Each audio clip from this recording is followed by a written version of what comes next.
We have been conditioned to view inflation as an unmapped natural disaster, an act of God that simply falls upon the market like rain. We are told that supply chains broke, that energy markets turned volatile, or that consumer habits shifted unpredictably. This is a beautifully engineered fiction. When you strip away the sanitized definitions found in state-approved textbooks, you find the real plumbing of the modern financial ecosystem. Prices do not simply drift upward because of an invisible hand. They are driven upward by design. In this deep dive, we will look beneath the branding layer of the global market to map the exact structural mechanics of modern corporate consolidation. The monopoly framework. The architecture of compulsion. Margins without reason. In a healthy economic ecosystem, your ultimate defensive shield as a consumer is a beautifully simple concept. Option B. If your neighborhood coffee shop decides to double the price of an espresso tomorrow morning, you do not need to stage a protest or file a regulatory complaint. You simply execute option B. You cross the street and buy from their competitor. This constant, unyielding threat of consumer defection forces private enterprises to innovate, optimize their operations, and keep their prices strictly pinned to real-world market costs. When an industry shifts into a monopoly state, option B is systematically erased. A monopoly occurs when a single entity or an aligned cartel captures the vast majority of a specific market sector. Once this threshold is crossed, the fundamental laws of supply and demand are broken. The seller no longer needs to negotiate with you because you have nowhere else to run. They possess absolute market power. When a single provider owns the pipeline, price ceases to be a reflection of value and becomes a reflection of sheer compulsion. The moat around the castle. Barriers to entry. If monopolies generate such immense, unearned economic rents, why don't rival entrepreneurs simply launch competing enterprises the next day? They are blocked by structural machinery, known as barriers to entry.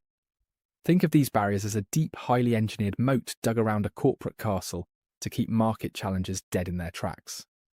The natural monopoly, choke point. Consider your local high-speed internet provider or municipal water lines. To build a competing fiber optic network from scratch requires hundreds of millions of dollars in upfront high-risk capital expenditure.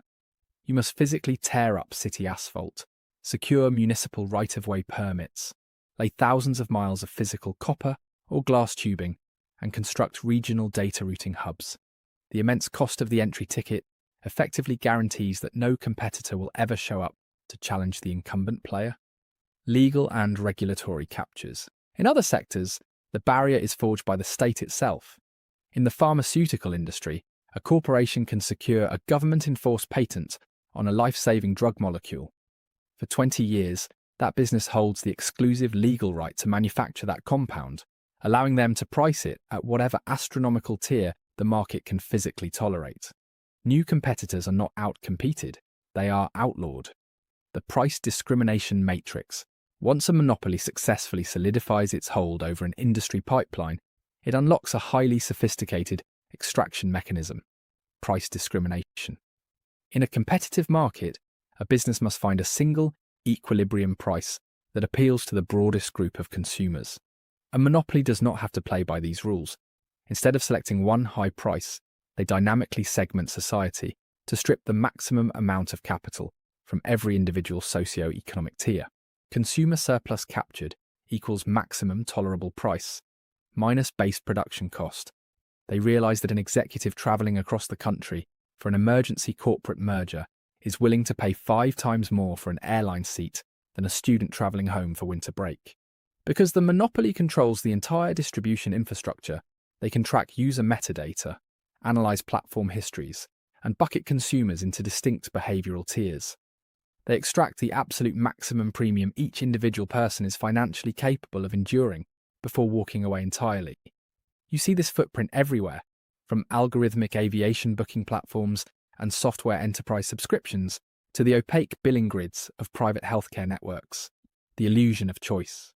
The most brilliant trick the modern corporate state ever pulled was convincing the public that they still had options. When you walk down the central aisle of a retail store, your senses are bombarded by visual variants.